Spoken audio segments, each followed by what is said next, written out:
no digo largas, pero que sí.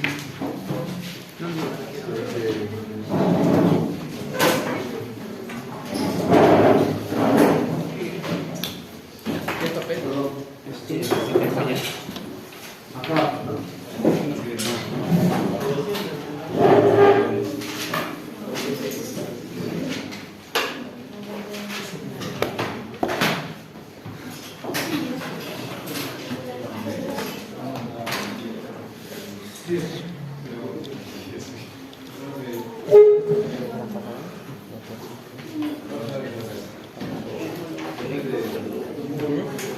Yo tenía, sé que lo gasté ayer. Había sacado del baño para borrar la pizarra.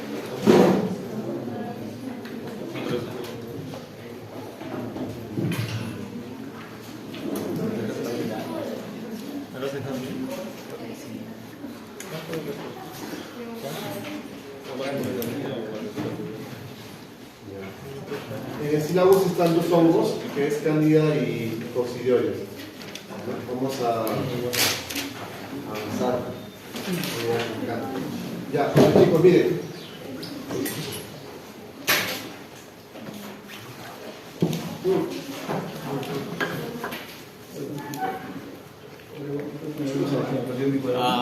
Una vez se hace así, pero Muévalo, doctor, a ver. O el cable. Estaba en química. Dani. Lo sabrá.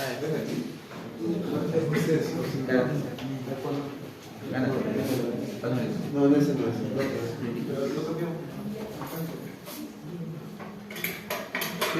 Ahí está. Ya, miren,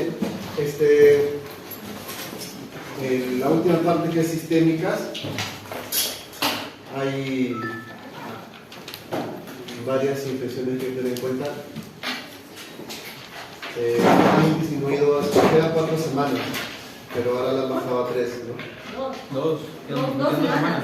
No, pues que esta y otra. Por eso digo, y de ahí viene el examen. No, pero inicialmente eran 4. Eran 4, entonces ahí sí nos han... El mismo doctor creo que Jarama tuvo que bajar una semana también su problema. Ya, vamos a tratar de hacer los más importantes, tratar de cubrir todos si es posible, ¿no? De los que están en el sílabo como tal.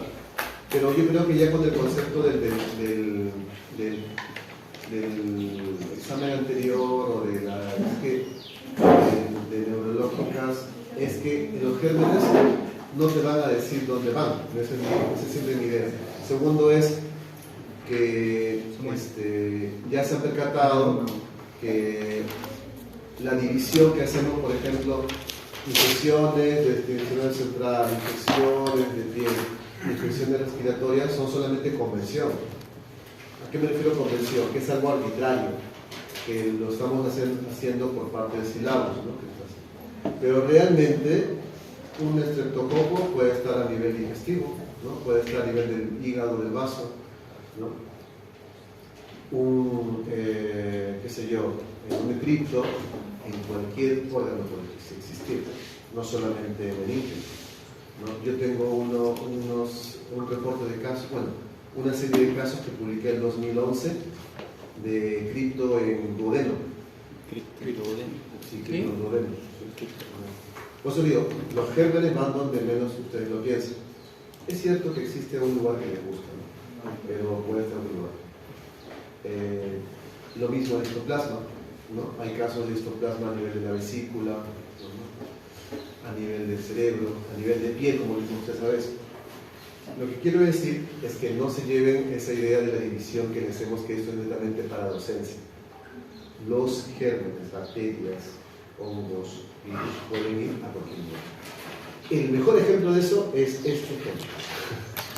La cándida es un buen representante de eso. Y es un buen representante también, ¿por qué? Porque la cándida llega a ser tu amiga. La cándida vive contigo. La cándida es un comensal. Todos ustedes tienen cándida. ¿Dónde está la mayor cantidad de cándida en el cuerpo? En el tracto digestivo. ahí está la mayor cantidad de cándida. Y no te hace daño. ¿Por qué? Porque estás inmunológicamente competente. O sea, ustedes jóvenes, más jóvenes que yo, de lejos, ¿no? Están inmunológicamente competentes. No tienen diabetes, hipertensión, asma, unas cosas así. Pero no tienen enfermedades que les inmunosupriman. No toman medicamentos que les inmunosupriman, como corticoides, quimioterapia, biológicos. Entonces, en ese escenario, es bien difícil que la cándida que convive contigo se vuelva patógena. Esto ocurre cuando bajas tus defensas o cuando expones la fuente de cándida hacia el exterior. Por ejemplo, si tú tienes un problema intestinal como una obstrucción o como un balazo, por ejemplo, y tienen que cortarte tu intestino y luego unirlo, ya expusieron el intestino, así lo hayan pegado, ya hay secreción que ha salido. Y puede salir cándida, meterse en el intestino y luego diseminarse. Si tus defensas están bajas, con más razón. ¿Entiendes? Entonces, cándida aprovecha las situaciones, no es que ella sea patógena de por sí, ¿no? Aprovecha situaciones, vive contigo. ¿Dónde más vive contigo? Digamos, los que somos medio gorditos, ¿no? Tenemos rollos y la cándida puede estar debajo de los rollos. ¿Eso cómo se llama? Intertrigo, no sé si han escuchado ustedes. Sí. Intertrigo.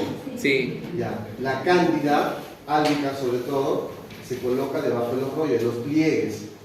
Puede estar en la región inguinal, en las axilas, en tus rollos. En las mujeres, debajo de los senos. ¿Por qué? Porque ahí se pone un pliegue y ahí se puede colonizar. Dependiendo de si no hay buena higiene o hay mucho calor, ¿no? O tu tipo de piel, se puede generar una lesión eritematosa que se llama intertrigo. Y ahí vive la cándida. Ahí está la cándida en tu piel. Y el tercer lugar más frecuente, bueno, entre el segundo más frecuente, es la cavidad vaginal. Cándida puede existir en la vagina, ¿ya? Y no estrictamente le causa enfermedad a la mujer. Le hacen un cultivo y tiene cándida. Y no porque tener positiva cándida quiere decir que le vas a matar la cándida. Si no te causa síntomas, déjala ahí nomás. Que si tú le das antifúngicos, ahí sí la cosa está fea, porque vas a tener resistencia. ¿No? Si hay sintomatología, sí. Es un germen comensal. Es un germen que vive contigo. Pero si le das las condiciones, se va a ir contra ti. ¿Ya? Entonces, ese es quizás la mejor introducción de cándida. ¿Ya? Vamos a ver. Entonces, el hábito normal, las membranas, las mucosas, ¿no? De nosotros y también los animalitos, intestino, la vagina y también la piel, ¿ya? Trato digestivo de las aves, ¿no? Y interesantemente puede estar en la superficie. El mejor ejemplo de cándida de superficies en la actualidad, como dice ya algo muy actual, es Cándida auris. El más común es el albicans, pero hay una cándida que se llama Cándida auris. Está quedando bastante en superficies y está habiendo brotes en hospitales. En Perú, hasta hace unos 2 o 3 años no existía, entre comillas, el reporte de Cándida auris, que ya es mundial, lo pueden buscar ustedes o googlear, pero ya tenemos Cándida auris y los primeros reportes han sido ¿dónde? En el Hospital Almenar. Sí, el Hospital Almenar es un hospital, el mejor hospital del país desde la complejidad. Entonces tiene pacientes inmunosuprimidos, pacientes con quimio, trasplantes, hospitales de trasplantes de órganos sólidos, ¿no? Hace radioterapia, hace quimioterapia, hace trasplante de médula ósea. Entonces ya tienen Cándida auris. ¿Y dónde se queda generalmente? En superficie, ¿no? Y luego pasa pacientes, si provocaron o no, ¿no?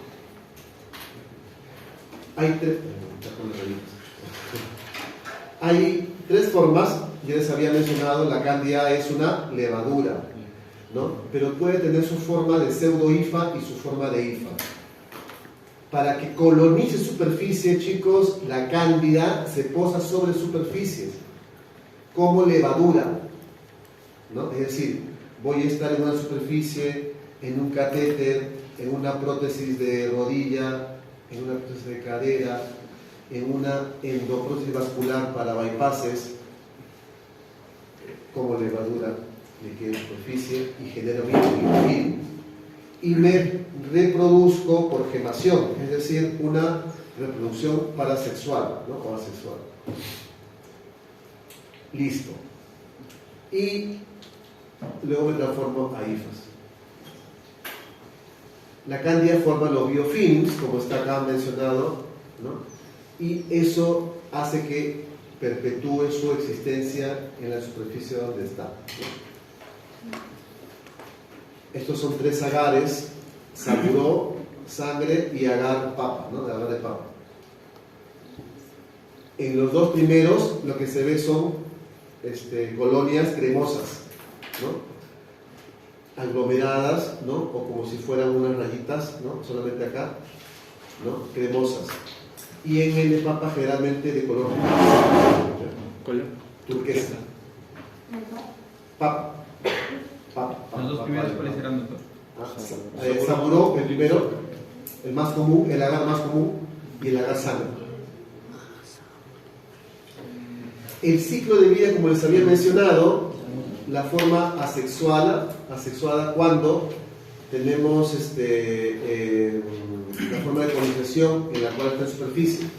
Y cuando ya quiere cambiar, ¿no? Quiere invadir, tiene que haber la generación de pseudohifas e hifas, es la forma sexual, ¿no? Que va de la germinación, la invasión y la propagación.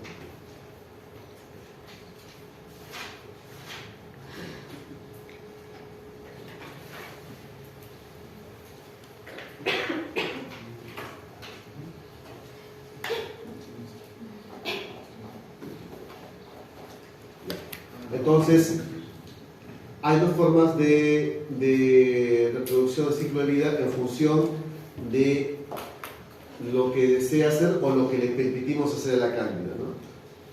Solamente colonización de superficies, como piel o superficies, o en su defecto la reproducción sexual cuando ya va a invadir. La virulencia va a depender mucho también de su polimorfismo, es decir, el hecho de que quiera o no quiera invadir.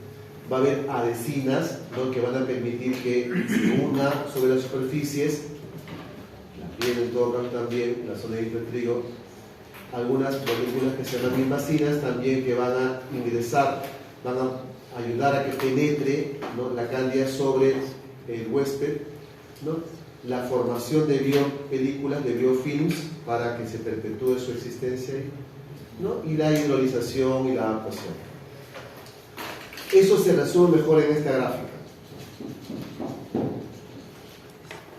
Esto es tejido.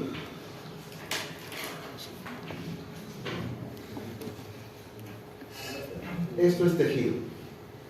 Y esto es dispositivo. ¿Se han dado cuenta acá? Sí. Dispositivo. Catéteres, ¿no? O prótesis, lo que fuera. Entonces, si ustedes se dan cuenta, en algún momento que está en el tejido y quiere ingresar, tiene que haber esta transformación, ¿no? A pseudohifa y luego hifa, para poder invadir, si no, no invade.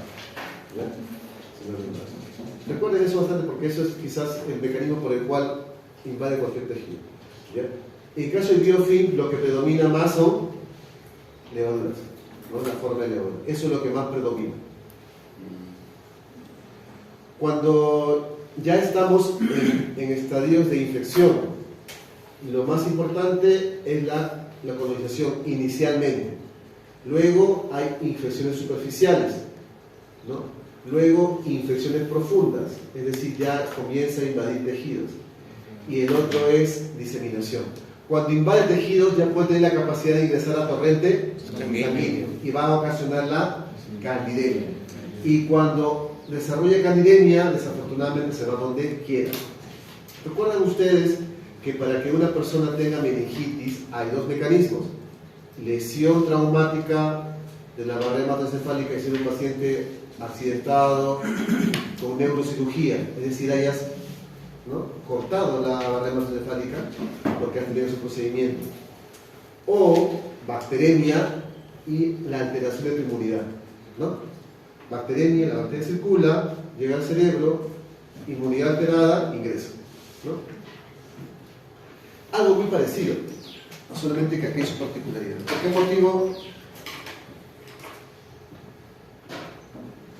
¿Por qué motivo les mencionaba sobre el intestino? Porque llega a ser, si ven el gráfico, uno de los mecanismos más importantes. Sepárenlo de su... Es que esto es importante que entiendan, como dije en el grupo anterior. Porque entienden ustedes eso, más fácil le va a ser sospecharlo. Porque no es que siempre va a causar problemas, sino que tienen que aprender a sospechar.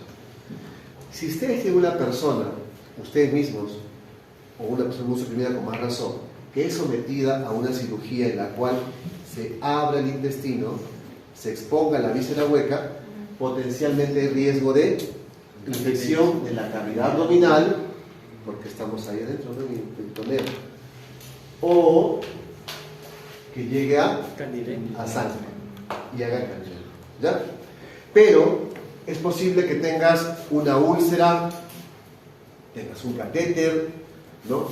Algún tejido como el intratrigo y estás muy inmunosuprimido.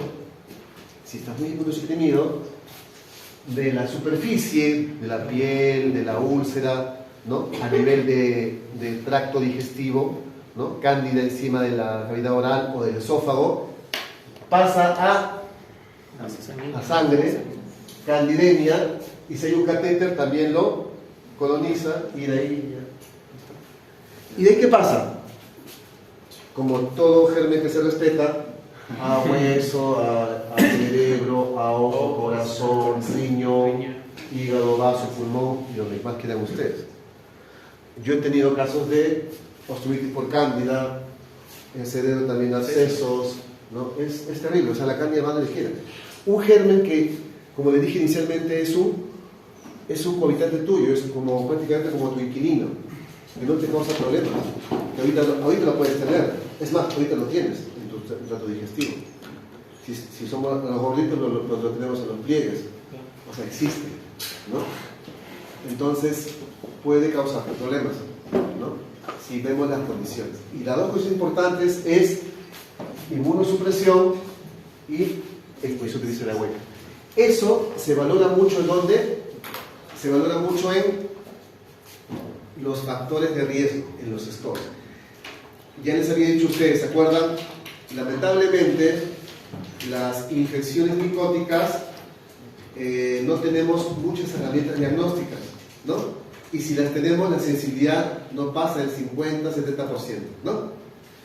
Entonces tenemos que valernos de cultivos, de serologías y de biopsias, ¿no? Para más o menos poder prever que esté con infección por un hongo. Entonces, usted me dirá, doctor, pero entonces, si no tenemos problemas, ¿cómo hacemos? Lo que hacemos en hongos muchas veces es factores de riesgo, scores. Hacemos checklist, dice, tiene tal factor, un punto, otro factor muy alto. Porcentaje con este puntaje de predicción, tanto por ciento de riesgo de candidemia, tratamiento de clínico. ¿Entienden? Pero ¿en qué va avanzado en eso? En el intestino y en el paciente inmunosuprimido. Ahorita vamos a ver más o menos ese detalle. Miren lo que causa cándida. En mucosas, cándida oral, estomatitis, keilitis, vulvovaginitis, ¿no? Y balanitis, o sea, la infección del genital masculino.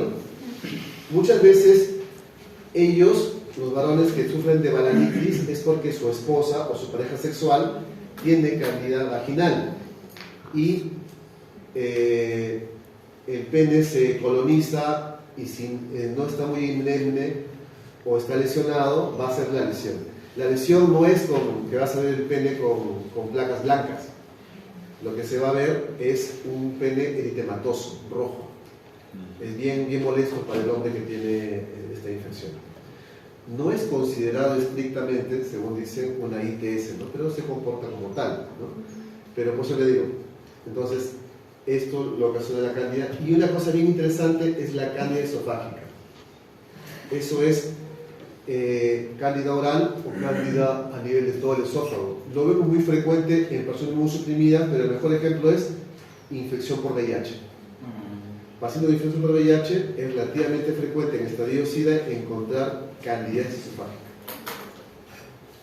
Cándidas cutáneas, foliculitis, el intertrigo, paronychia, ¿no? Onicomicosis, ¿no? Cándida perianal.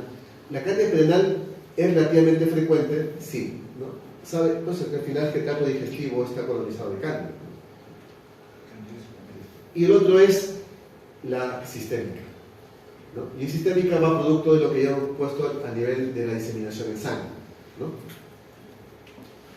Cándida puede dar todo lo que se había dicho, pero una de las cosas interesantes y que sospechas tú en candidemia, siempre deberías de buscar endocarditis.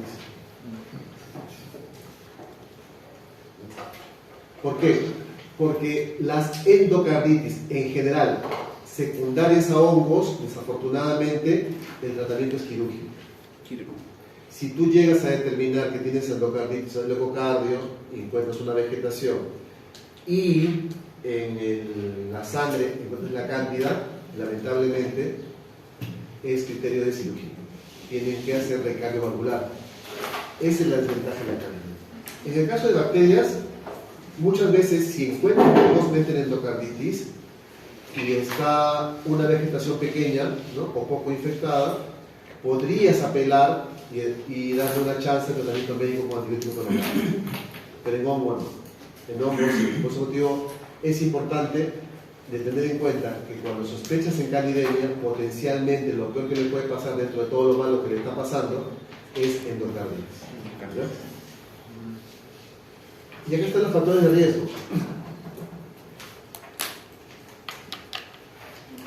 En factores de riesgo, colonización, ¿no? Lo que le dije, ¿no? Que se posen las superficies. Diabetes, gastrointestinal, perforación, ¿no? Pacientes adultos mayores, pancreatitis y sépticos, ¿no? Pero miren acá hay iatrogénicos, pacientes con diálisis, es decir, que tengan un catéter, pacientes que hayan usado muchos antibióticos, ¿no? Que tengan catéteres centrales, que tomen corticoides, inmunosupresores, que tengan cirugías gastrointestinales o otras cirugías mayores, dispositivos. Es decir, si se dan cuenta, se resume en lo que les había mencionado dos grupos, ¿no? Sí. Intestino e inmunosupresión. Y los scores usan estos criterios, dependiendo de cada paciente o de cada institución, y hacen sus scores. El puntaje tal, riesgo de 20% de candemia, 50% de candemia, y dice ya, arranquemos antifúngico. Y demás con los cultivos, ¿no? Biopsia, lo que tú quieras. Y lo otro es, miren este escenario, inmunosuprimidos, trasplantes de órgano, mucositis. ¿En quiénes vemos mucositis? En pacientes con quimioterapia. Generalmente la quimio ocasiona lesión de las mucosas intestinales y hace que sea más fácil que ingrese. Ese mecanismo por el cual ingrese y pase a sangre. Y en esa sangre, todo lo que les dije, ¿no?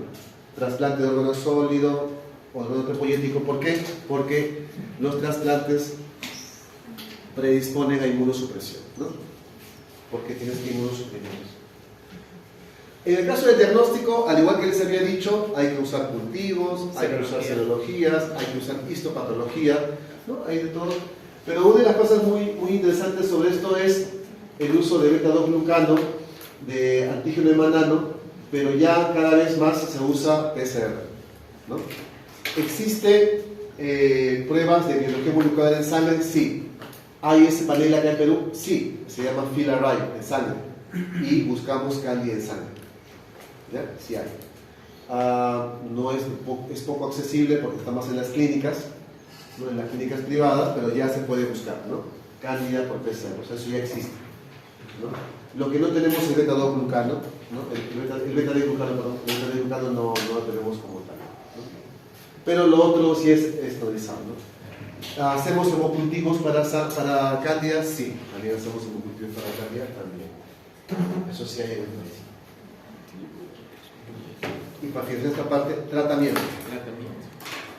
Si un paciente tuviera sospecha de candidemia por el score, o el microbiólogo te dice, estamos encontrando estructuras compatibles con cándida, mañana o pasado ya te vamos a decir el fungigrama, o sea, como el antibiograma, pero el fungigrama.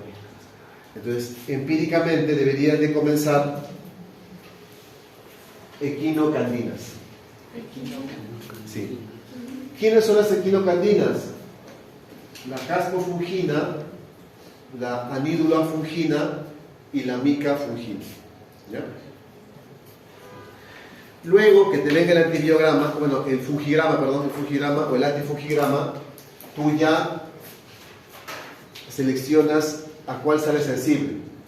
A fluconazol, a policonazol, a las equinocandinas, al isavuconazol, ¿no? Ya tú eliges a cuál dependiendo del resultado del, así como los antibióticos, del antibiograma o del fungigrama. Y ya estás, ¿no? Normal.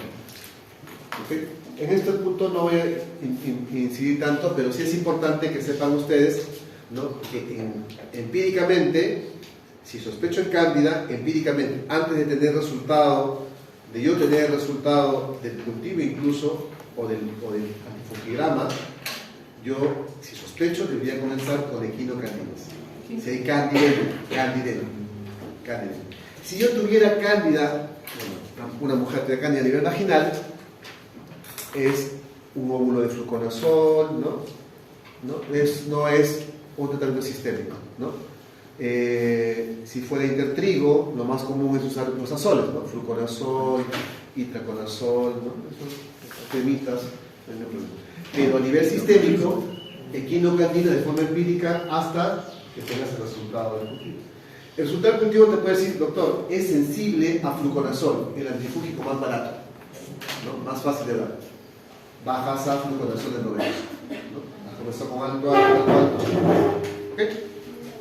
Doctor, con respecto a la equinocandina, no muestran ninguna resistencia. No, sí. ¿O es preferente? No, sí existe. ¿Sí? Sí.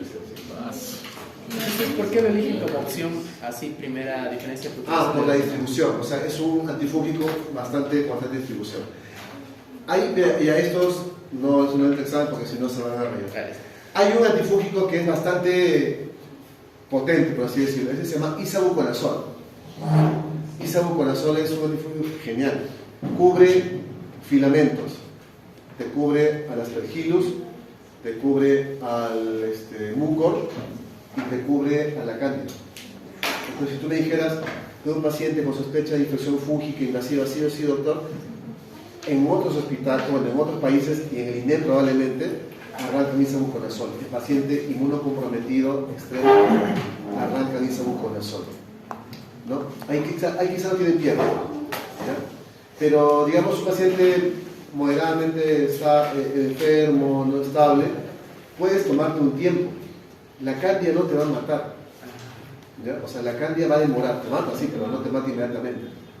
No, incluso con endocarditis queda ahí, pero largo tiempo. Cándida no es como estafilococo. Estafilococo sí te mata en horas, o estreptococo te puede matar en 1 o 2 días. ¿Ya? La dinámica de los gram positivos es diferente a los gram negativos y muy diferente a los hongos. Los hongos son un poco más lentos. Dentro de los hongos el más rápido es la cándida, imagínate, ¿no? El aspergillus es más lento, el mucor avanza, pero quizás el mucor cuando ya es un inmunosuprimido con gormicosis te mata más rápido porque llega rápido al cerebro, ¿no? O sea, hace todo esto ojo, se va hacia arriba y ahí se sonó. Pero no, la cándida es un poco más benevolente, más lenta, pero sí es peligrosa, ¿no? Una infección peligrosa. ¿Ya? Entonces, entiendan eso, es un buen ejemplo de un germen que es bastante cotidiano. Yo imagino que en el colegio o algún familiar, ¿no? O algunos han escuchado por ahí, ¿no? Una cándida. La cándida es bastante común, lo tenemos, ¿no? Todos como tal. Después de superficie, según qué pasa. ¿Ya? Ya. Siguiente germen, coccidioidomicosis. En las clases de nervioso hablamos sobre los dimórficos, ¿no? Coccidioides son dimórficos. Pero ¿por qué motivo creo yo que sí es importante? Si bien es cierto, este germen no es prevalente en Perú. ¿Pero por qué? Porque tiene una particularidad, tiene un gran parecido clínico a la tuberculosis. ¿Ya? Tiene un comportamiento muy parecido a la tuberculosis, por eso el motivo es importante conocerlo. Es más frecuente clínicamente, ¿no? A tuberculosis sí, pero tiene otras características microbiológicas y también de medio ambiente diferentes, totalmente diferentes. Es más frecuente y endémico en el norte de México y en el sur de Estados Unidos. ¿Ya? Está en los suelos, ¿no? Y tiende a asociarse a brotes cuando hay como tormentas de arena, ¿sí? ¿No? Que se esparcen y la población se puede infectar. Recientemente ha existido un brote en el sur de Estados Unidos, en los migrantes que pasan así por, ¿no? por el sur, por los desiertos. Ahí es donde le gusta estar a este hombre. ¿Ven? Pero curiosamente ha sido descubierto en Argentina, en Posadas, es el apellido del descubridor. Ahí, pero hay más, acá en Sudamérica se encuentra en Argentina y en Uruguay, hay más casos ahí. ¿Ya? Pero el initis es el más, por así decirlo, diseminado, ¿no? o conocido en el mundo, porque está en las zonas que les había mencionado. Los suelos de zonas desérticas, ese lugar le encanta a ellos. Clima seco, ¿no? Y veranos largos y calurosos. Y la diseminación se relaciona con ¿qué? Con los ventarrones, ¿no? Entonces acá está, ¿no? Esta es la zona que le gusta. Es ahí, ahí es donde le gusta. Ahí. Les había mostrado, ¿no? Ustedes no. ¿Cuál No. El sur de Estados Unidos, el gringo es así, coccidioide. Centro, sur y un poquito del norte, histoplasma. Norte de Estados Unidos, blastomicosis. El gringo es bien sistematizado, ¿no? Está tal y dice, no, tal lugar tal cosas, no tal lugar, lo dice así de memoria, no correcto. Es importante, ¿por qué? Porque tú ya con esto puedes más o menos decir, mira, acá yo no lo creo que sea, a menos que haya viajado. Eso se llama medicina del viajero. O sea, a menos que haya viajado, hay que pensar. ¿Ya?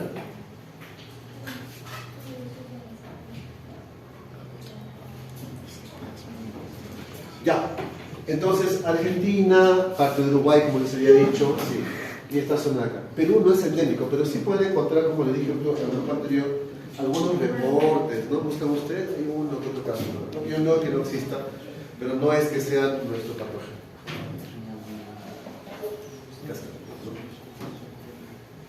Hay una forma saprofítica y una forma parasitaria. En la forma saprofítica, básicamente, es la que está en el suelo, que al final se va a ir a artroconidias, que es la forma en la cual tú la inspiras. La inspiras y te contagiaste y ya está. Y luego ingresa a tu pulmón y va a generar las esférulas, ¿no? Las endosporas, ¿no? Y ahí se va a transformar. ¿No? La forma que está en tu pulmón es en forma de esférulas. ¿Y en forma de qué? Esférulas, las esférulas. Esférulas. Que no sé muy bien, no sé muy bien. Ya. Entonces, llega a tu pulmón, ¿no? Genera granulomas muy parecido a la tele, ¿no? Y ahí empieza a tener su división, todo esto, y nuevamente salen sus levaduritas y se va y luego va a hacer todo su ciclo en el suelo.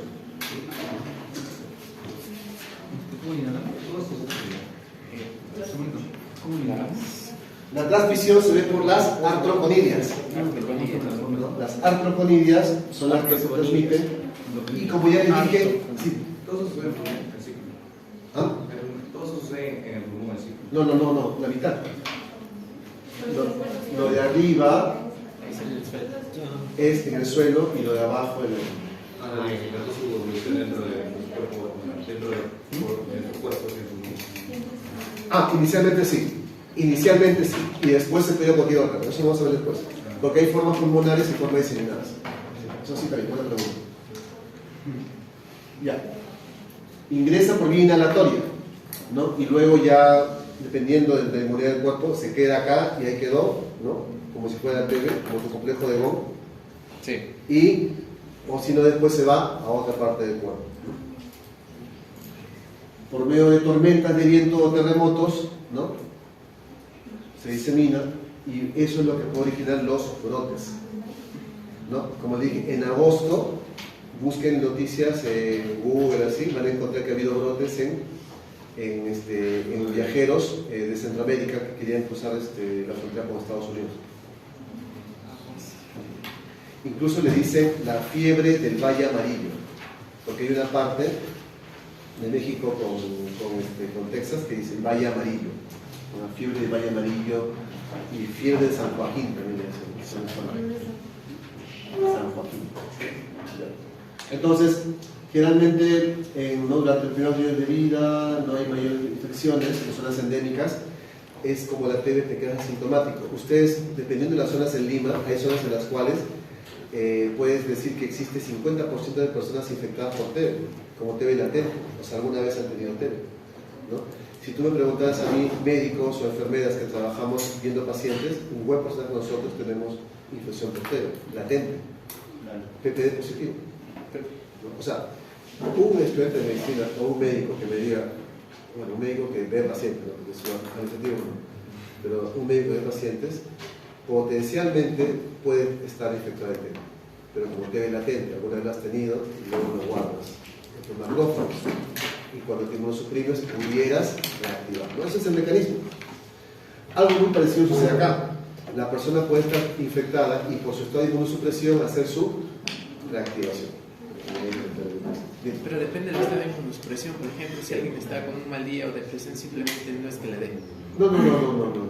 Cuando hablamos de inmunosupresión, ya es bien fuerte. Sostenido. Acá están los viajeros, ¿no? Que les puede pasar mal por eso, que si les pasó mal, no. Y el tipo de inmunidad, por ser un germen intracelular, es de tipo de inmunidad celular, TH1 específicamente y algunos TH17. El punto es que enfermedades como VIH, ¿no? Enfermedades como diabetes o inmunosupresión por corticoides te pueden predisponer a disminución de tu inmunidad tipo celular. Recuerden ustedes que los corticoides bloquean tanto la inmunidad celular como la inmunidad humoral. Aunque parezca mentira, sigue siendo el peor inmunosupresor, ¿no? Es el más eficaz para inmunosupresión, y es el que más se asocia a micosis sistémicas, ¿no? Invasivas, a reactivación de tuberculosis, todo eso. Por eso dar corticoides no hay que hacerlo de cualquier forma, hay que tener mucho cuidado. No hay transmisión de persona a persona, no hay transmisión de animales a seres humanos. Formas clínicas. Coccidioido primaria, generalmente la mayoría son asintomáticas, ¿ya? Como digo, pueden pasar asintomáticos y tranquilamente, o oligoasintomáticos, ¿no? Como un cuadro gripal, todo eso, y ya estás infectado. Como es en la TB, mucha gente que tiene TB hace un cuadro inicial de 1 o 2 semanas y de ahí se autolimita, ¿no? Hasta con tos, todo, y listo, ya está. Tu cuerpo logró controlarlo y se acabó, ¿no? Pero hay formas también de neumonía focal, como el doctor preguntaba. Inicialmente es pulmonar y después puede diseminarse o después se puede guardar como latente y después reactivarse, dependiendo de la inmunidad, ¿no? Y aquí viene el punto, puede ser endopatía iliar, como si fuera tu complejo de Gong. El complejo de Gong es una lesión parenquimal más tu ganglio satélite, ¿no? El satélite ahí, ese es tu complejo de Gong, ¿no? Lesión parenquimal más tu ganglio. Entonces, algo muy parecido lo puede ocasionar, sí. Y puede haber lesiones también parecidas a TB, como por ejemplo calcificaciones, fibrosis, bronquiectasias, nódulos, cavitaciones, muy parecido a tuberculosis, ¿no? Compromiso en ambos órganos, y da incluso hasta milia, como lo he puesto ahí en el circulito. Y hay un cuadro ya que le ponen como pseudotuberculosis, con baja de peso. Por eso es importante que lo tengan en cuenta. Yo siempre ponía como ejemplo el hecho de la epidemiología.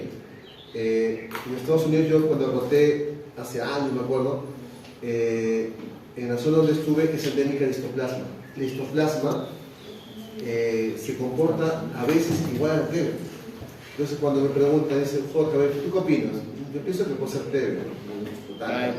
Y me dijeron, no es histoplasma, ¿no? Y siempre quedaba así, ¿no? Entonces, ¿por qué motivo? Porque lo que tú tienes que ver es dónde estás, en qué país estás, o qué zona endémica, o qué enfermedad tienes. El cuadro clínico no es exclusivo de una enfermedad. Tiene que ir de la par con la clínica y también ir de la par con qué? Con la epidemiología y los factores de riesgo del paciente. Que si combinas bien esas cosas, puedes tú llegar a un buen fin, ¿no? Y la diseminada puede ir a cualquier órgano. Puede ir a cerebro, puede ir a hueso, puede ir a piel, a cualquier órgano. Ese es lo más interesante. Muy parecido a TB también, ¿no? La milia. Lesiones cutáneas de este tipo, como ustedes ven acá, que pueden progresar hacia lesiones más ¿no? comprometidas en todo el rostro. Esto yo nunca he visto, más que vi una vez nomás, porque no vi un oxidio a nivel pulmonar, ¿no? Un viaje, pero puede ocasionar esto. Esto sí hemos visto que en Perú, por TB. Por TB, ¿sí? Es muy parecido a algunas escrófulas por TB. O por micobacterias no TB. Puede ser por TB o por micobacterias no TB. El diagnóstico, igual forma, no es muy sensible. Se puede basar en biopsias, en serologías, ¿no?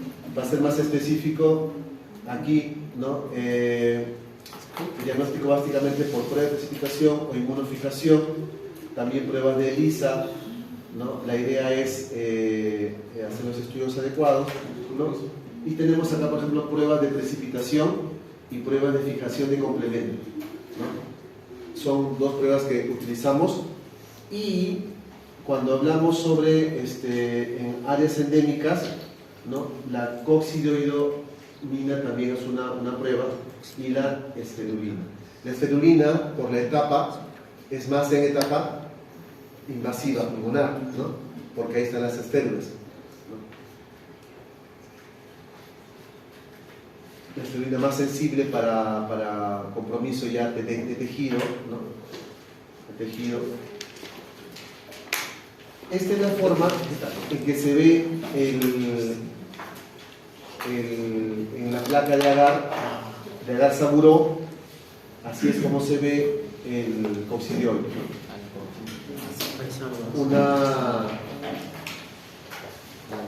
Un crecimiento algodonoso, ¿no? Con un plomizo, un blanco sucio, que luego vira hacia marrón. ¿Ya? Esto es ¿no? tus filamentos, ¿no? Tus filamentos, ahí está, que ya vienen con sus, ¿no? Con sus conillas, para que están también, ¿no? ¿Ok? Eso es la santoconina. Esto es la cachorra. Cuando se separan. Por ejemplo, acá está se separan como bolitas y luego se acá, ¿ves? Se separan y esa es la que tú aspiras, ¿no? Esa es la que tú aspiras.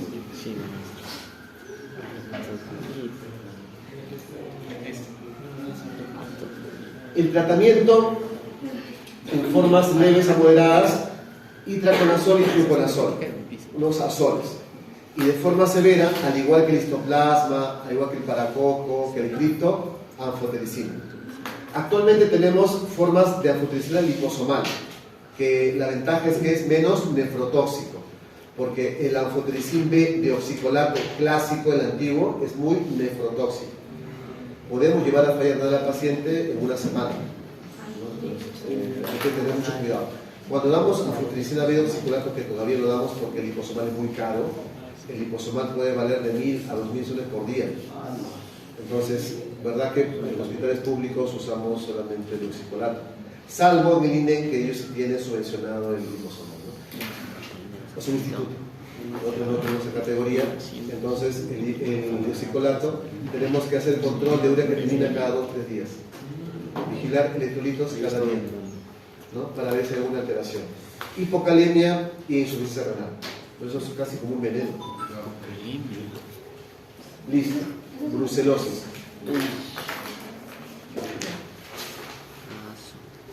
Si bien es cierto que el coccidioidomicosis tiene un gran parecido a la TB, ¿no? O sea, inicialmente con el proceso pulmonar, es buen diferencial que tienen que tener en cuenta en su cabecita cuando enfrenten pacientes viajeros que ven ahí. Eso es una cosa que tiene que formar la habilidad poco a poco, ¿no? Pero pónganse retos, ¿no? Por ejemplo, existen los skate records que les dije a ustedes en New England, ¿no? Ahí, o puede haber incluso casos clínicos como que nosotros presentamos en estas reuniones con la Universidad de Miami. Les adelanto, ¿no? El siguiente caso que vamos a presentar nosotros, cuando nos toca Perú, vamos a presentar una enfermedad de Lyme. Una borrelia. En Perú ha sido diagnosticado, pero no es de Perú, es un paciente que vino de Estados Unidos. Lo vamos a presentar el próximo diciembre, nos toca a nosotros, ¿no?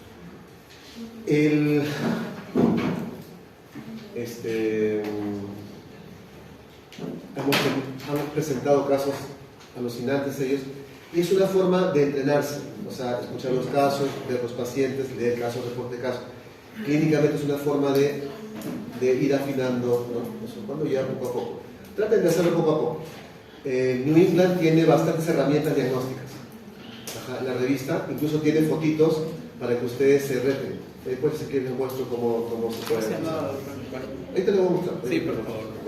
Cuando terminemos les muestro. ¿Ya? Yes. Brucelosis. La brucela es buen diferencial también. Cuando tú tengas un paciente con fiebre, sin causa aparente, en el Perú, ¿qué es lo primero que piensas? ¿O qué es lo que te están enseñando? TB sin causa. No, fiebre sin causa. ¿Qué pensás? Tuberculosis. Si tú tienes un paciente con fiebre sin causa, o sea, fiebre sostenida y no sabes qué cosa es, aparte de pensar todas las cosas que tú puedas pensar de epidemiología, estás en Perú, deberías pensar en tuberculosis. Porque tuberculosis en este país es causa de fiebre de origen oscuro. ¿Verdad? Siempre. Pero una segunda enfermedad endémica en este país, lamentablemente, es brucelosis. Entonces, cuando tengas un paciente con fiebre sin causa, fiebre de origen oscuro, como decimos, ¿no? Ese es el término, fiebre de origen oscuro, hay que pensar en tuberculosis, pero también en brucelosis. Son los dos diagnósticos que nunca dejamos de pensar. No, claro, ahora si ahora ya sabes uno más, si por ahora ha viajado, o ha estado, no sé, pues, no pudo migrar, ¿no? Y viene acá y tiene fiebre, no voy a decir que sea oxígeno, ¿no? Y no que sea algo agudo, quizás viene después de 2 o 3 meses, 4 meses y ya se puede emitir ese antecedente. ¿Bien? Entonces, brucelosis. Es por eso que es importante esta enfermedad para nosotros. Todavía es endémica acá en el Perú. Todavía hay casos en el país. Porque en Sudamérica, en el pasado, muy en el pasado, se veía quienes reportaban eso eran los argentinos, ¿no? Bastante casos de brucelosis reportaban. Actualmente no reportan mucho, o no tanto. Porque en Perú y en Argentina estaba asociado a la ganadería. Es una zoonosis. Es la transmisión de una infección de un animal al hombre. Entonces, es una zoonosis. Entonces, al ser una zoonosis, tenemos que ver qué animal. Acá se ha asociado a los vacunos y a los caprinos. Sí. Y a los productos lácteos. Entonces, eso es como lo hemos asociado acá. Entonces, comer queso, leche no pasteurizada, no quiere decir que tu leche Gloria o tu leche bolsita, eso está pasteurizado. Pero leche no pasteurizada, queso no pasteurizado te pone en riesgo de brucelosis. Ese es nuestro escenario, el escenario muy peruano. Pero también puede existir brucela en perritos, en gatitos, hasta en delfines. Hasta en delfines. Entonces, los dinosaurios, los delfines sí están los brucela dolphins. Sí está asociado. Entonces, Es una zoonosis, ¿no?, que está en todo el mundo, sí. Perú todavía reporta casos.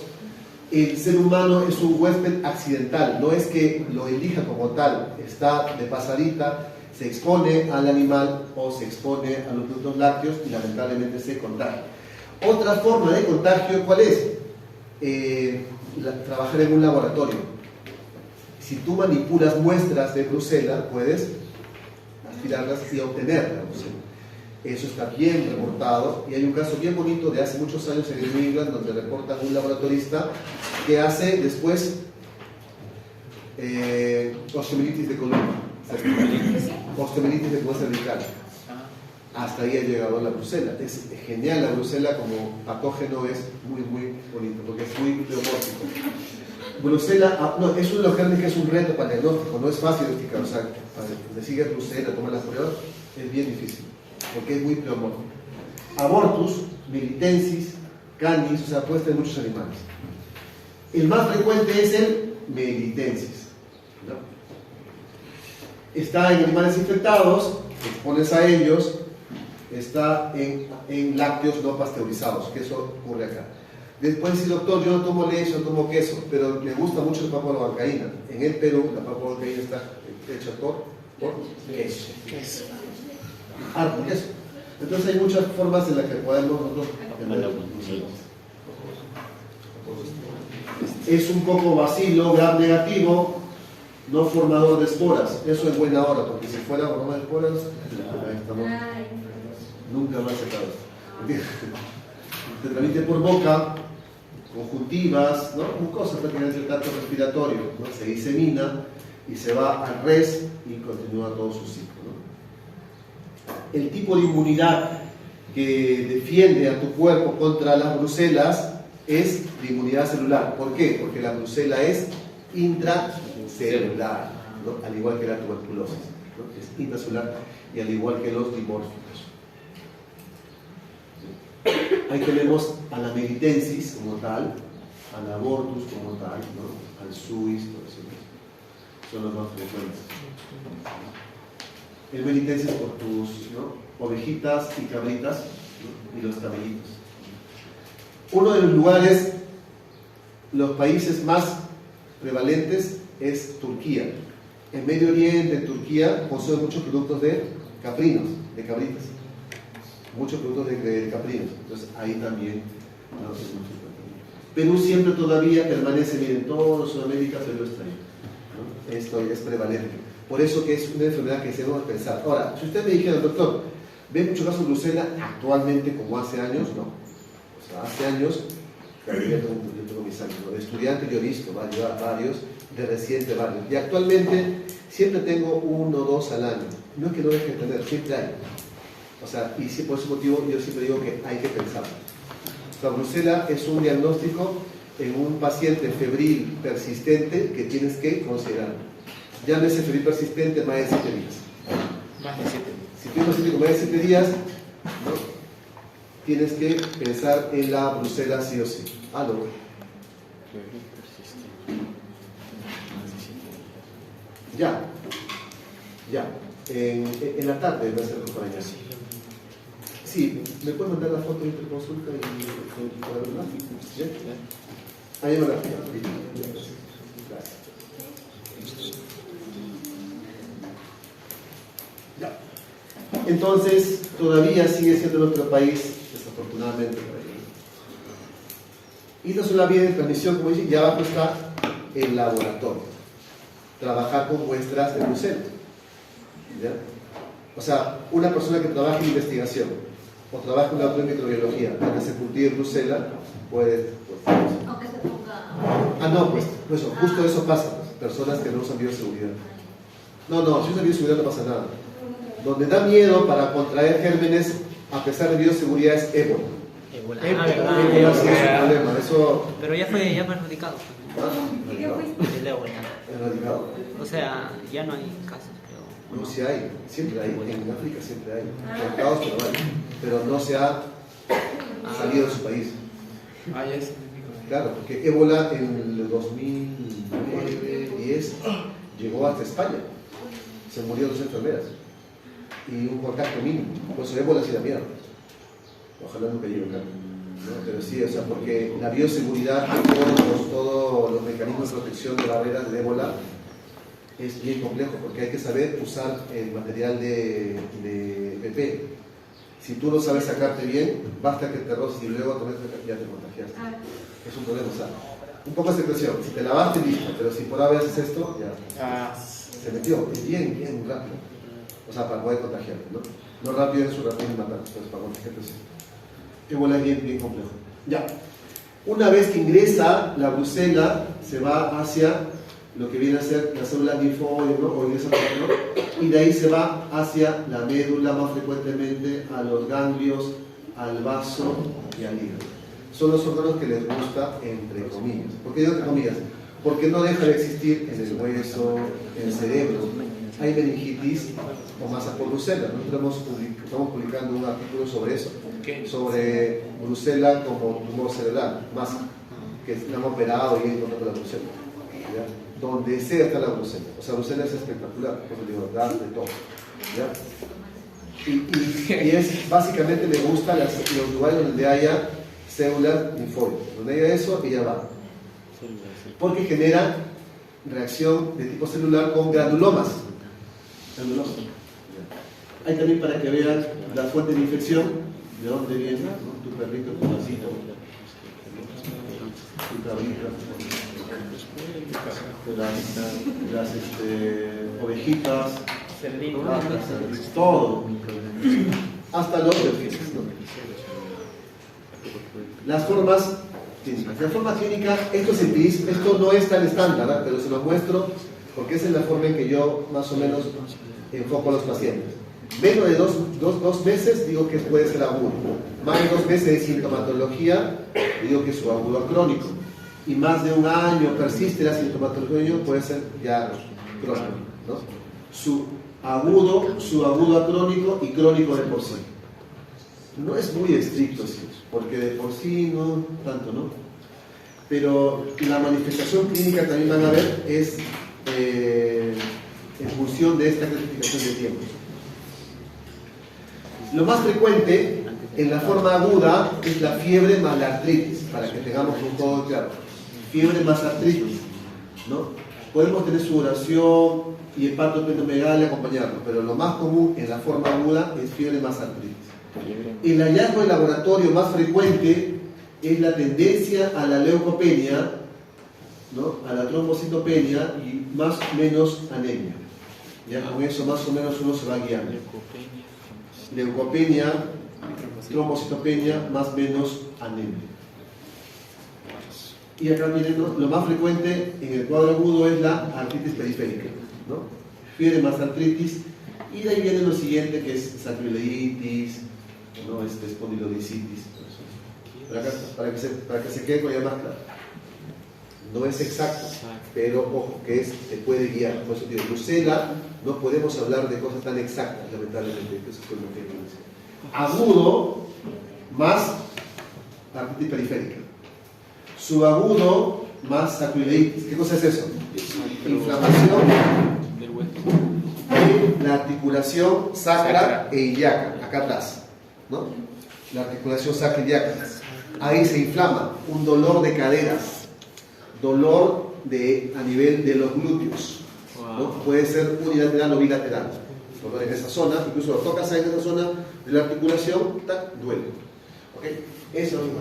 Y crónico, ya compromiso osteomuscular, espondilodicitis, compromiso de columna. Sí, dime.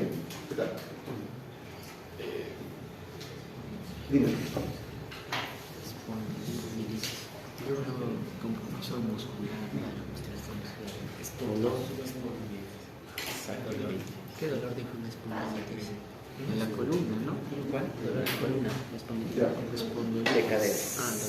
Se puso un dolor. Este es el dos. Sí, claro. Puedes emplear Del cefepime y emplear carrapel como esta. Pero si tienes sensibilidad, un buen mix para cipro, puedes darle cipro.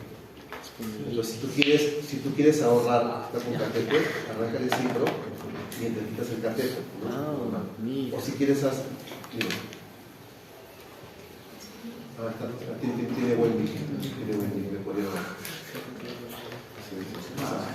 Sí, yo generalmente lo que hago es, si tú dices, me voy a quitar el catéter mañana, ¿sabes? El arcocito. Le quitas el catéter. ¿Ah? Bacán, pues sí, entonces arranca el cipro, quítale el catéter, déjalo 2 o 3 días, con cipro normal, que es el cuadro clínico, todo eso, y luego le coloco. Eso déjalo ahí como tal, no necesidad, sí puede darle cipro, para que te ahorres el carbapenio, porque si tuvieras en un hospital que tuvieras que poner el cipro, luego le das efepime y luego el carbapenio. Pero en cambio acá no tenemos el carbapenio. Si tú quisieras decir el carbapenio, pues todo. Y si no funciona, es el carbapenio. Eduardo,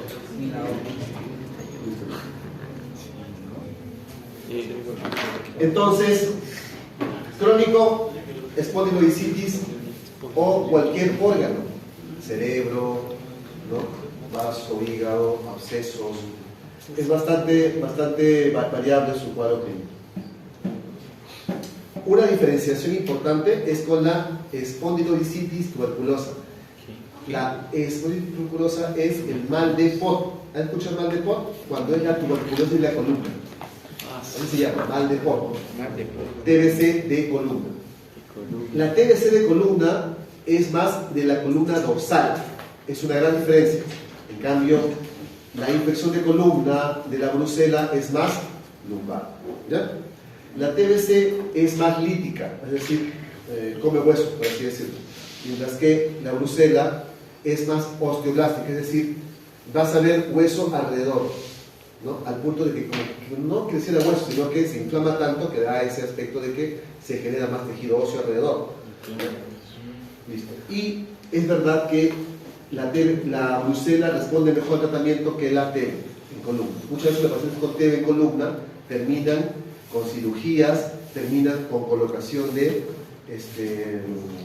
llaman estabilización de columna. Le ponen unos fierros para que la columna esté estable, porque se tornó inestable. Se pone como una galleta y se rompe. Hay una Entonces, imagen. ponerle acá dos varas de hierro. Y amarras acá y la columna está estable. Es en TBC de... TBC, sí, a eso hemos llegado. Se llama artrodesis. Artrodesis.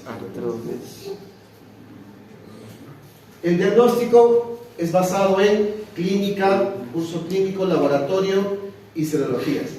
Acá viene un punto, lamentablemente, esto lo he puesto en el tema, pero para que lo entiendan. O sea, no es que sea frustrante la brucela, sino que amerita mucha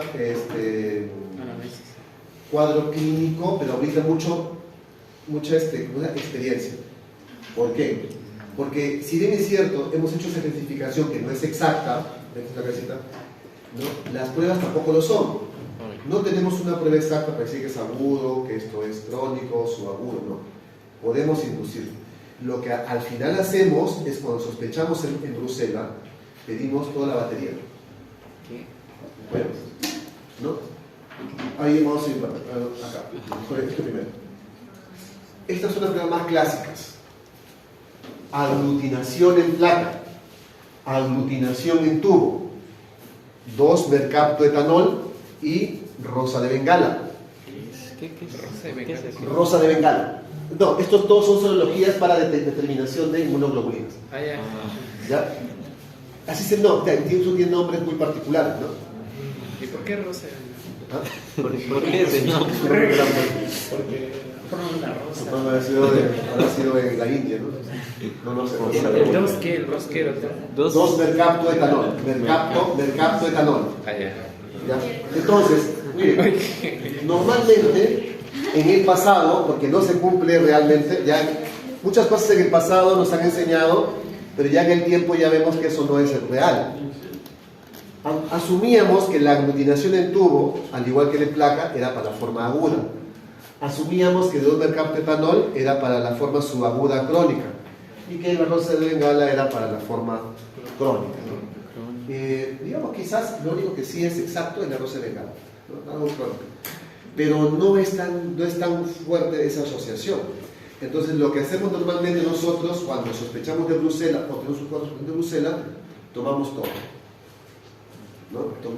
Uno para algo inicial podría pedir su placa, nada más, ¿no? La unción en placa, que eso está en cualquier emergencia, ¿no? Una estadística, una gotita y ya está. Pero ya para estudio, como que quiero hacer el diagnóstico, tubo, 2 mercapto y 1 bengala, ¿no? Como un panel. También podemos tomar lateral flow y podemos tomar prueba de anticuerpos bloqueadores. Ahora, ¿por qué motivo? Porque no es tan fácil el diagnóstico. O sea, los 3 no tienen que tomar. Tomamos 3 o 4 pruebas.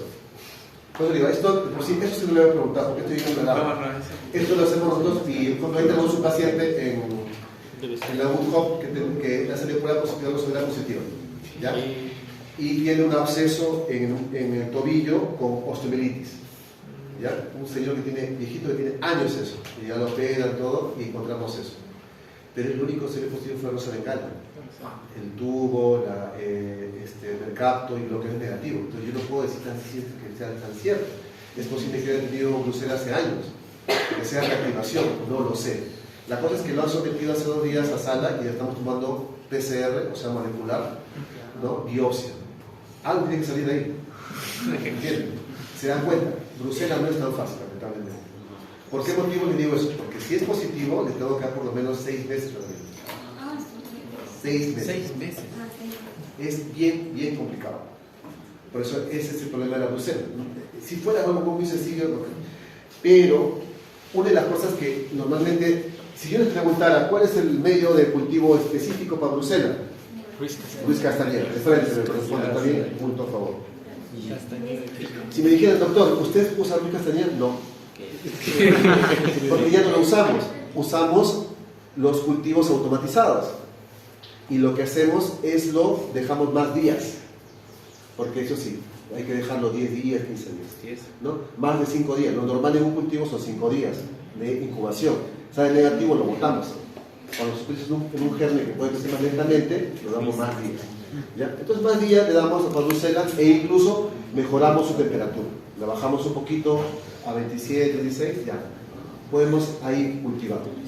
Es todo complicado porque el laboratorio no lo quiere hacer. Te lo deja 10 días, pero no quiere bajar la temperatura. ¿No?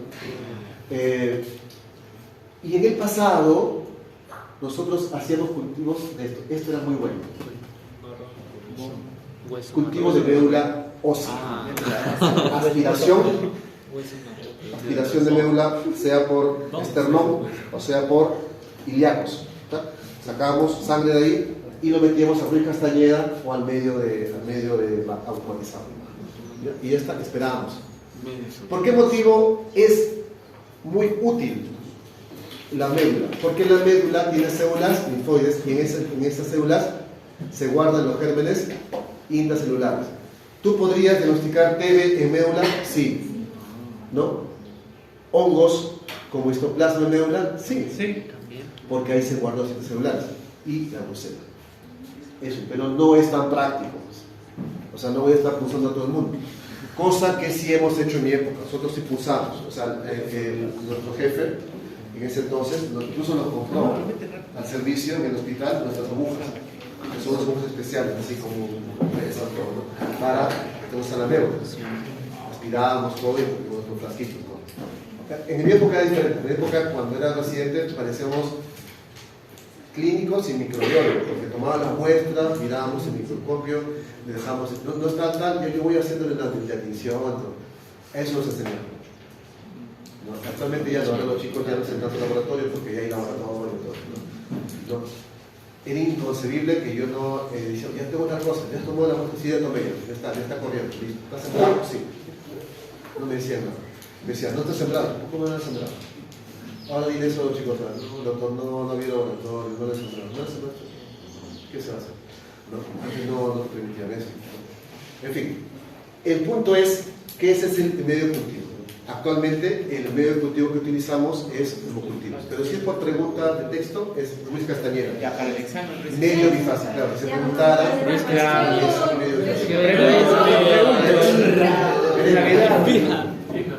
Este es el lateral flow, ¿no? Lateral flow es un método por inmunocromatografía, ¿no? Muy sencillo, una gotita y te decía positivo o negativo.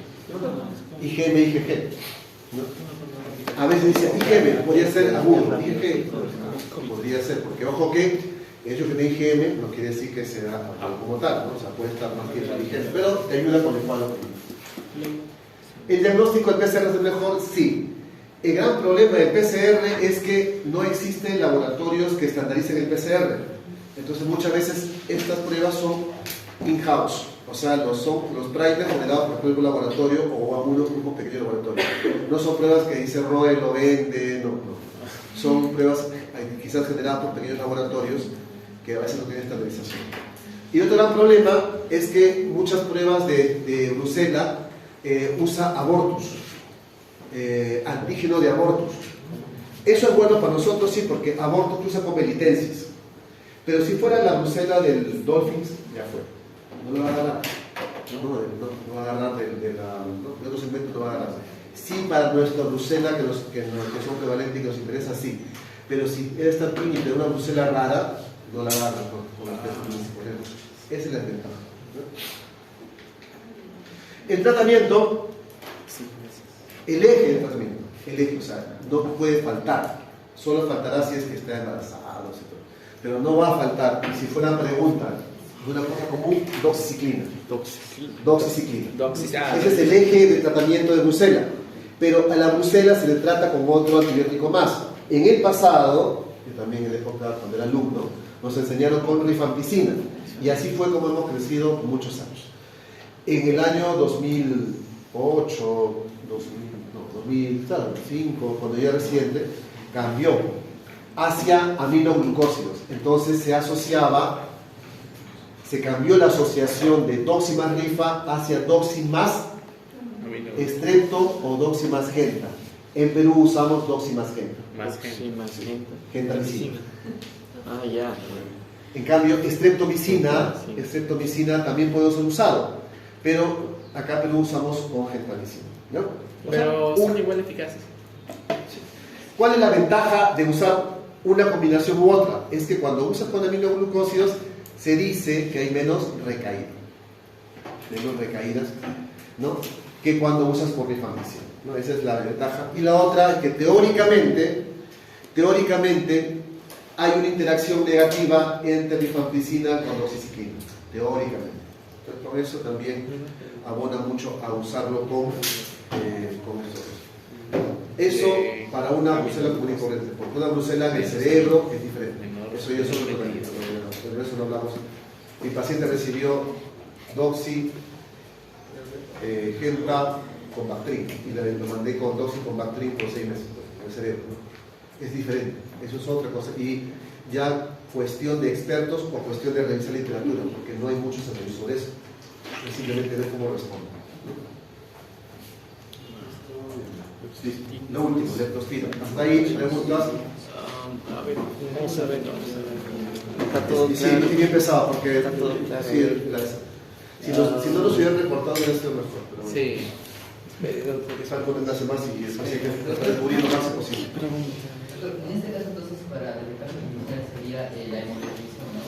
Hemoglutinación en placas, digamos, para No, la prueba de aglutinación en placa. No, hemo no, aglutinación en placa. Sí, o sea, digamos, ¿no? Es que esta es buena pregunta. Cuando ustedes están, por ejemplo, en una posta, ¿no? O un centro muy pequeñito, nunca deja de existir aglutinación en placa. Y la aglutinación en placa tenía dos cositas: tifoidea, o sea, paratífico O, paratífico H, ¿no? Tífico O, tífico H y paratíficos. 3, más Bruselas. Entonces, con una sola muestra, puede decir ya, estoy febril, ¿no? Y dice, tiene 1 semana, 2 semanas, me han enseñado así, y en verdad que sí, podría ser, voy a tomarle una prueba, ¿no? Sale positivo, no quiere decir que tenga, ¿ya? Dice sospecha, clínica, sospecha. Podría ser, voy a estar así, esto es posible que sí, me tomo los cultivos, me tomo la otra batería, y si quieres agarrar el tratamiento, hasta ver el resultado. Eso es la actitud. Te sirve para sospecharlo, para confirmar, para acercarte a tu sospecha, ¿no? Pero ya he descartado otra cosa que es frecuente, que también te puede confundir, que es las salmonelas. La salmonela tifi, en algunas condiciones, puede darte un cuadro subagudo crónico. bueno, más subagudo, más que crónico no tanto, subagudo. ¿Ya? Entonces no está de más que sospechas en Bruselas y fue idea. Y la aglutinación de placa te ayuda a eso. Aglutinación de placa. Y el confirmativo sería en este caso. Hacerle la batería al examen. No, la confirmación sería tomar esos hemocultivos y las demás serologías. Cuando yo veo un paciente con Bruselas, el cual lo único parece todo eso, ¿no? Tomo hemocultivos y las serologías. Todo en conjunto. Todo en conjunto. Y después voy viendo, ¿no? Por ejemplo, ese paciente ya hemos arrancado, pero no nos convence. Y hemos apelado a que lo vuelvan a operar, sacarle muestra. Y la familia entendió, ¿no? Señora, así que no sabemos, ¿no? Si es bacteria pura, o sea, extracelular, o es una brucela. Parece brucela por resultado de evolución crónica. Pero si no acertamos, imagínense, vamos a estar equivocados. Y si le doy oxiclina no es tan inocente, no es hepatotóxico. Y son dígitos de 70 años, después de juego de efecto adverso. Entonces hay que tener mucho cuidado. ¿Ya? Listo. Leptospira. Leptospira es muy interesante. ¿Quiénes son de la selva? Ustedes. En la selva es muy frecuente leptospira, sí, ¿no? Sí. Pero también en Lima. Pero leptospira en la selva, sobre todo por el tipo de clima. En Lima también puede haber. ¿Por qué? Porque leptospira está en los perritos. ¿No han escuchado que el perrito muere de leptospira? Sí, le infla la panza. Sí, mueren de leptospira, se ponen amarillitos, se vienen cargados, ¿no? Se hinchan, ¿no? Hace falla hepática. El perro hace un cuadro muy parecido al humano. Sí. O sea, se pone amarillito, orina cargadito, ¿no? Hace falla hepática, ¿no? Se llena todo eso. Y hace falla renal, no orina y luego fallece, ¿no? Muy similar al ser humano. Entonces, los perros tienen la leptospira en orina, lo eliminan, y cuando uno lo pasea en la calle puede orinar en los parques. Y uno se echa, es posible que sí. Ya no me voy a echar. Hemos tenido casos, un caso muy bonito de una pericarditis por leptospira en un jovencito así como ustedes. Yo era residente, no, era asistente ya. Tenía 32 a 30 años. Claro, en el hospital. Era bien chistoso, ¿por qué? Porque el chico era un jugador de fútbol. Y siempre, después de jugar en gras, no jugaba fútbol. Jugaba en gras y siempre sacaba zapatos y andaba descalzo. Era la única explicación por la cual tenía leptospira. Porque no tenía animales, el chico era bien saludable, todo. Lo único que vemos es que algún perro había orinado el pasto. Y sí encontramos eso, ¿no? Que en los pastos o los parques son un riesgo, porque ahí puede orinar. Pero lo otro son las ratas, ¿no? En la orina de las ratas, ahí se elimina. Y en la selva lo que ocurre es en las épocas de inundaciones, de lluvias.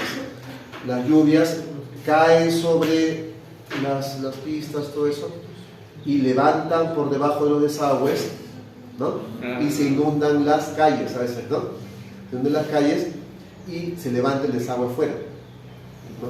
Hay zonas, me acuerdo de Pucar, cuando se pone Mire, doctor, una lagartija. Lo botamos. ¿Cuál es el nombre científico, doctor? Lo atrapamos. No, Al laboratorio del micro. Al laboratorio del micro, llévanos un punto. Va a ser un punto. O lo botamos, doctor. entonces, los roedores están en los desagües, orinan Y eso se eleva con así. y se elevan con las lluvias y uno puede pisar. O sea, porque la leptospira ingresa por la piel. Pero piel descalza. Piel descalza, pero puede también el agua meterse a su piel, pues un camino. Gotas, pero. Botas, claro. Entonces, importante eso. Entonces, sí se ven las inundaciones. Leptospira está asociado a desastres también, pero no a tormentas, sino a inundaciones. Por eso, cuando hubo las inundaciones este año, por producto del fenómeno del Niño, se esperó que hubiera leptospira, dengue, influenza, ¿no? y diarreas, ¿no? Esperábamos que hubiera todo eso. Lo que hemos tenido ha sido brotes de dengue, virus respiratorio, brotes de dengue y de virus respiratorio, influenza y BCR. Eso ha ocurrido aquí en Perú. Ya, entonces leptospira es bastante interesante. Ya. Es una espiroqueta gran negativa. Uy. Oye. Se va ahí. Déjalo. No lo botes al delegado. Se le Obregón, no le vaya a Obregón. Lo voy a micro. Se lo quiere Se da micro, llevar. doctor, se da micro. ¿Se lo va a llevar en serio? Se lo quiere Hay que llevar. llevar. Lo va a adoptar. Lo va a Está adoptar. botando el pasto, está bien, dice que se va. Igual como si. Podría haberlo Ya. Adóptalo. A las 11 tenemos clase, ahorita tenemos clase práctica. Ya, yo termino. Es una espiroqueta, como el treponema, como la borrelia, como el spiralis minus. ¿Ya? Ellas son espiroquetas. Tienen una pared muy delgada que responde muy bien a betalactámicos. Eso es eso. A pasar rápido. Lo interesante de la leptospira es que no es solamente una, la más frecuente es la interrogans, pero hay varias cerobares. Interrogans. ¿Ya? Es la más frecuente, pero recuerden, existen cerobares. Ese es el problema de la leptospira. Entonces, el método para diagnóstico de serología, de elección serológico, porque lo ideal es el cultivo, es el MAP, de microaglutinación. Microaglutinación. Ese test de microaglutinación tiene que tener la capacidad de capturar una gran cantidad de cerobares. Ahí está la complejidad. Si tienes muchos cerobares, vas a agarrar alguna leptospira. Cerobares. Ah, cero bar. Entonces, No, cero bar. vas a coger la leptospira. Ese es el problema de la prueba de MAP. Si no coge una buena cantidad de cerobares, no va a agarrar la leptospira. ¿Ok? La más frecuente es la interrogans. Miren los reservorios. ¿Quiénes son los animalitos? Los chanchitos, los perritos, ¿no? Los raccoons, que son los mapaches, las ratas, los pericotes, los marsupiales, murciélagos, caballos. Muchos animales pueden tener leptospira, ¿no? A los caballos. Doctor, ¿qué es el cero bar? Es Es como los serotipos. Ah, ¿Tú sabes? ya. Los serotipos de leptospira. Hay una buena cantidad, ¿no? Marsupiales.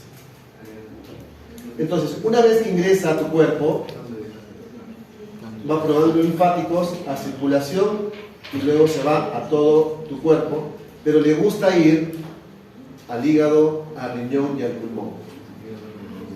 Esa generación de un cuadro clínico basado en 3 órganos se denomina síndrome de Weill, Weill o Weill, ¿no? W-E-E-L. Weill. Ese síndrome de Weill es quizás la manifestación que puede llevar de la forma más severa, ¿no? Pero no es estricto eso, porque puede también haber meningitis, puede también haber miopericarditis o solamente pericarditis, ¿ya? O sea, artritis, uveitis, compromiso ocular por leptospira, ¿ya? Entonces, leptospira es bastante pleomórfica.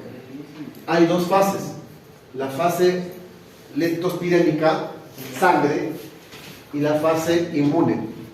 En la primera semana, 10 días, fase leptospirémica, septicémica, y pasada la segunda semana, 10 días, fase inmune.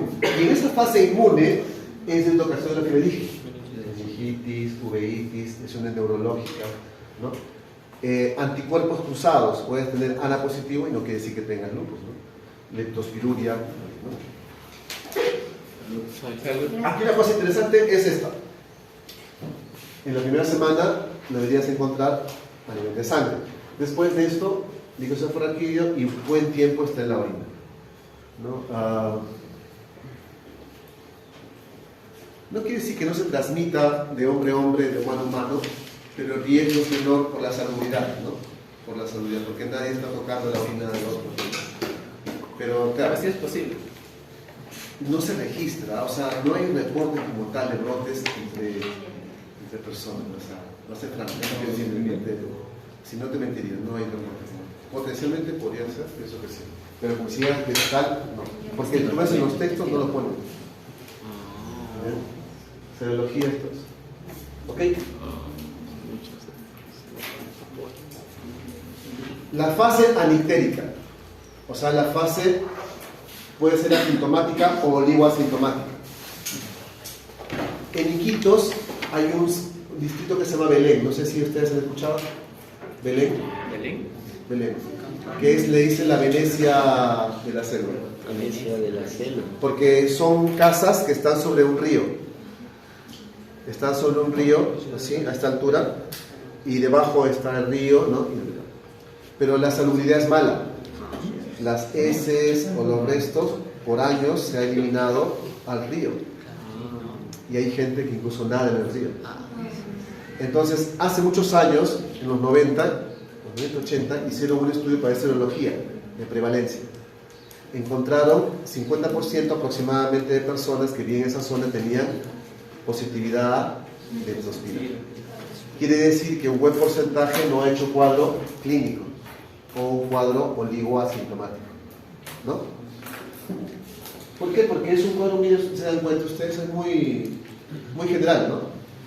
Fiebre, malestar, dolor, muy general, que puede pasar desapercibido. Usted se puede infectar de leptospira, estar mal una semanita y no pasó nada y listo, ya te infectaste, no has hecho enfermedad severa, pero has hecho de una forma asintomática, ¿no? Y ya está, tener anticuerpos. La forma ictérica, y esta es la que ocasiona esto. Es infrecuente que un germen en la etapa aguda de enfermedad dañe 3 órganos a la vez. Uno de ellos es leptospira, el otro es fiebre amarilla y un tercero potencialmente hantavirus. ¿Ya? Hantavirus. Por eso se llama síndrome de Weil. Por eso El síndrome de Weil es de leptospira, sí. porque daña. Da 3 órganos, sí. Síndrome de Weil, síndrome de Weil, la mortalidad es 5% de estos pacientes. No poco, no es bastante. Todo lo que está al 5% está mal. ¿No? Por significancia estadística, significancia clínica estadística. Si pasa más del 5%, todo está mal. Siempre, por ejemplo, para efectos adversos de drogas, todo eso, tratamos, o los estudios exigen que sea menos del 5%. Si no, muchas no aprueban drogas. ¿No? Menos, cuanto menos, mejor. Si pasa eso, a la droga se le pone en duda, salvo que sea tan necesario. Sí.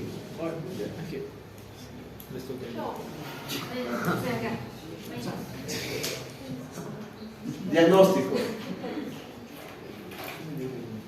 Como le dije, idealmente debemos aislar el germen. Idealmente, ¿no? Por medio de un cultivo. Pero de forma serológica, el gol estándar es el MAT, ¿no?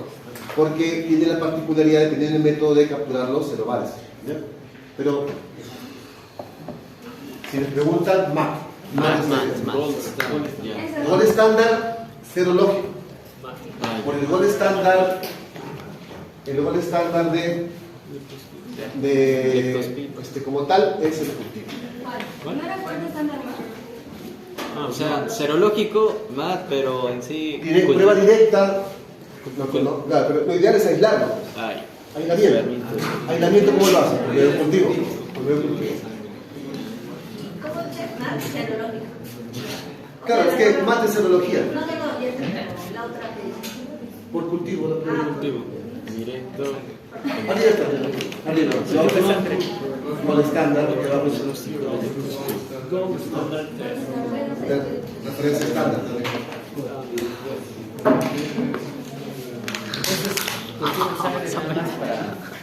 Sí, pero no es un método que usemos frecuentemente acá, pero no hay. Ya, listo. Nos hallamos en laboratorio más frecuentemente, ¿no? Tenemos CPK elevado, transaminasemia y leucocitosis. Es lo más común. También podemos tener elevación de transaminasas. Porque como daña órganos, riñón, hígado, transaminasas para el hígado y creatinina para el. Y lo interesante para poder más o menos guiarnos es la creatinfosfoquinasa, que es una enzima muscular. ¿Qué dijo la? Creatinina elevado. Creatinina elevado, ¿por qué? Porque daña el riñón. Sí. Y Y transaminasa. la creatina, porque daña hígado. Disminuye. No. Porque ahí dice menos de. No, menor de 200, pero lo normal es hasta 40. Ah, O sea, se eleva tanto, pero no tanto.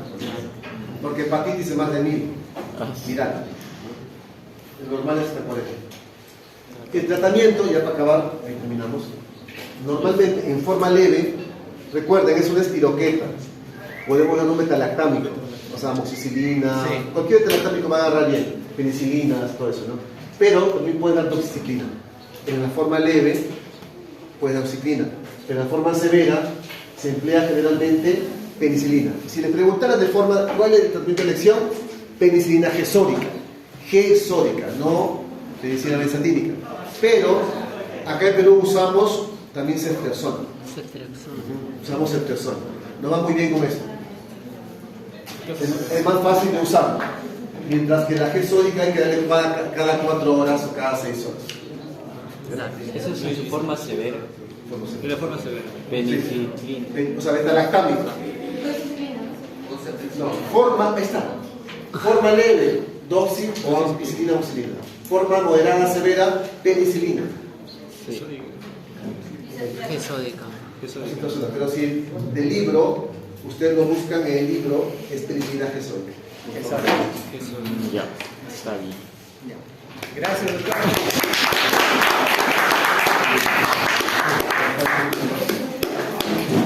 Vamos, doctor. Gracias, doctor. Muy amable.